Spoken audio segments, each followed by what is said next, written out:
一个拖板500-600公斤嘛。好的，好的，现在过去。到那边有个高速费，提前跟你说一下。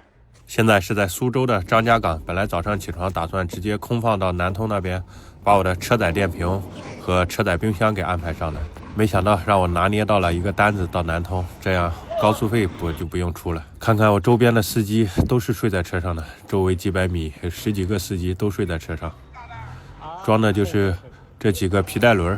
没想到开叉车这个师傅，他说在抖音上看过我这个老六。装完货，通过沪苏通大桥，过了长江，就到南通了。要不是接到单子，这个过桥费还要40块钱。这一单一共40多公里，70多块钱。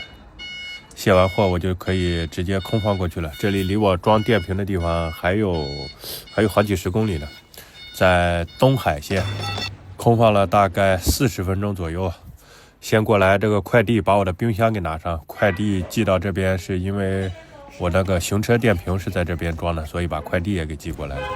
没想到这个冰箱这么大，我买的是一个2手的。这个牌子的冰箱新的已经没有了，就是新的只有单区的，这个是双区的，带冷冻带冷藏的。这个冰箱真是太大了，我放在车上稍微有点大呀。不管了，先试试坏没坏，给它插上电试试。有2个插口，一个12伏，一个24伏，这个220的电。哎，我的车上的电瓶能不能带得起来？这冰箱这么大，我车上的电瓶能不能带得起来？先把车给打着吧，我怕不打着车子受不了。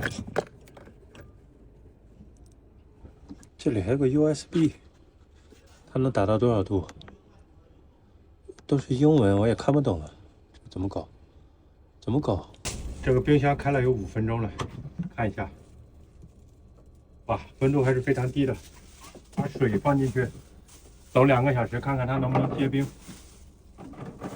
冰箱太大了，没地方放，我把这个座椅给拆了寄回去吧，要不然冰箱和副电瓶根本就没地方放呀。一直等到了下午4点多，我买的电芯才到，找个网友给它组装起来就可以了。这是6度电的，这个6度电的电池也组装好了。本来以为很简单，直接把电池接到前面的电瓶上就好了，没想到他们跟我说还要这个行车充电器，就是怕这个电瓶容量太大了，车上面的电瓶容量太小了，这个电会跑到那个里面，然后还要加逆变器，还要这冰箱没想到这么大，也没地方放。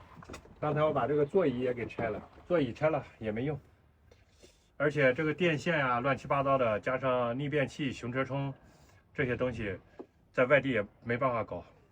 我决定连夜回家，家里面也有工具，等我搞好了，给大家发一个完整的视频。好了，不说了，今天就这样了，空换回老家，把这些东西给它搞定。